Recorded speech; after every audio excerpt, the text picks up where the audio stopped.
আরে ভাবি কি হয়েছে, মন খারাপ কেন? আর বললেন না ভাই, সকাল থেকে ভুরু লাফাচ্ছে, মনে হয় খারাপ কিছু হবে। সব কুসংস্কার, আপনারা দেখলে আমারও তো লাফায়। আমার কিছু হয়েছে? বলেন কি, আপনারও ভুরু লাফায় নাকি? আরে না, আমার টুনটুনি লাফায়।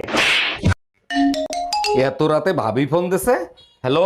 অরুণ ভাই, আপনার ভাই লাইফ ইন্সুরেন্স করছে 10 কোটি টাকার।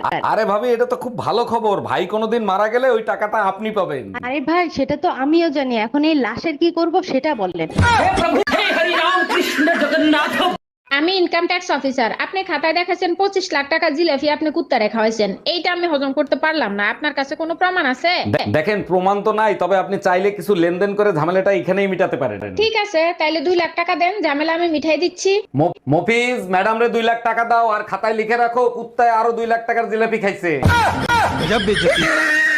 এই, তোমার হাতে কি হইছে? কাইটটা তোমার নাম লেখছে। এ তো খুব ভালো কথা, তা বাইন্দে রাখছো কেন? নামের বানান ভুল করছি। মানে কি, কি নাম লিখছো? সুমার জায়গায় রুমা। ওই হাত আমি কাটতে ফালাবো। টাকা পয়সা সোনা দানা যা আছে বের কর, নইলে তোর বউরে মাইরিয়ে ফেলাবো। ভাই আমার কথা শোনেন। প্লিজ ভাই, আগে উনার কথাটা শোনেন, তারপরে আপনি যা খুশি তাই করেন। ভাই আপনি যা চান তাই দেবো, ওরে আপনি তাড়াতাড়ি ছেড়ে দেন। বউয়ের জন্য এত ভালোবাসা জীবনে কোনোদিন দেখি নাই। আরে কিসের ভালোবাসা, যে কোনো সময় বউ চলে আসতে পারে, ও তো পাশের বাড়ির ভাবি।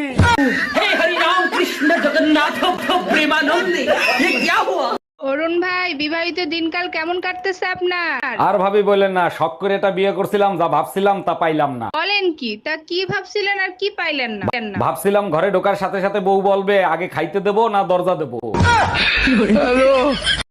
বলছি শোনো না, আই লাভ ইউ। এক চড়ার হাগরের আগে হাওড়ায় পৌঁছাই যাবি।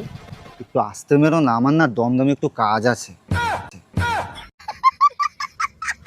এই, তুমি সারাদিন মোবাইলের ভিতর কি দেখো? শান্তির মায়েরে খুঁজি, কোথায় গেলে শান্তি পাওয়া যাবে। তুমি এক কাজ করো, আমার মনের মাঝে খুঁজে দেখো, ওখানেই সব পেয়ে যাবে। দেখছি ওখানে ঝাড়ু খুন্তি আর পুতা ছাড়া আর কিছুই নাই। ওগুলো শান্তির প্রতীক, সোনা। হ্যালো। এই শোনো, তুমি আমাকে নিতে আসো, আমি এখানে আর থাকবো না। 1 মাসের কথা বলে গেছো, 10 দিনই মন ভরে গেছে। মা, বাবা, ভাই, বোন সবার সাথে ঝগড়া করে দেখছি। মানে কি, ঝগড়া করে কি দেখছো? তোমার সাথে ঝগড়া করার মজাই আলাদা। ভাবি, ভাই কই দেখি না যে। কাল রাতে ঝগড়া হয়েছিল, বাগানে আছে, দেখেন গিয়া। কিন্তু আমি তো বাগান থেকে আইছি, দেখলাম না তো। ধরু মিয়া, মাটি খুইরা দেখেন। আচ্ছা ঠিক আছে। Excuse me. জি ভাইয়া, বলেন। আপনার গাল দুটা না খুব সুন্দর। তাই নাকি? Thank you. ইস, যদি আমি আপনার মোবাইল হইতাম তাহলে সারাদিন আপনার গালের সাথে লেগে থাকতাম। আমিও বাসায় গিয়ে মোবাইলের পিছনে চার্জার ঢুকাইতাম।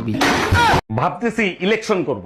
তুমি করবে ইলেকশন? দেশ চালানো এত সহজ? কেন, ভোটার হইতে 18 বছর আর বিয়ে করতে 21 বছর লাগে কেন? এটা তো কখনো ভেবে দেখিনি, কেন বলো তো? কারণ একটা বউ চালানোর থেকে দেশ চালানো অনেক সহজ। এটা ঠিক, পুলিশের লাঠির চেয়েও বেলন অনেক মজবুত। ভাবি, ভাই কই দেখি না যে। কাল রাতে ঝগড়া হয়েছিল, বাগানে আছে, দেখেন গিয়া। কিন্তু আমি তো বাগান থেকে আইছি, দেখলাম না তো। ধরু মিয়া, মাটি খুইরা দেখেন। আচ্ছা ঠিক আছে। হ্যালো গুগল, পাশের বাড়ির ভাবি প্রেগনেন্ট। এটা তো খুব ভালো খবর। কিসের ভালো খবর? পাশের বাড়ির ভাবি প্রেগনেন্ট, সবাই আমার কাছে মিষ্টি খাইতে চায় কেন? ভাবির জামাই বিদেশ, আর তোর চরিত্র সবাই ভালো করে জানে। হ্যালো। এই শোনো, তুমি আমাকে নিতে আসো, আমি এখানে আর থাকবো না। 1 মাসের কথা বলে গেছো, 10 দিনই মন ভরে গেছে। মা, বাবা, ভাই, বোন সবার সাথে ঝগড়া করে দেখছি। মানে কি, ঝগড়া করে কি দেখছো? তোমার সাথে ঝগড়া করার মজাই আলাদা।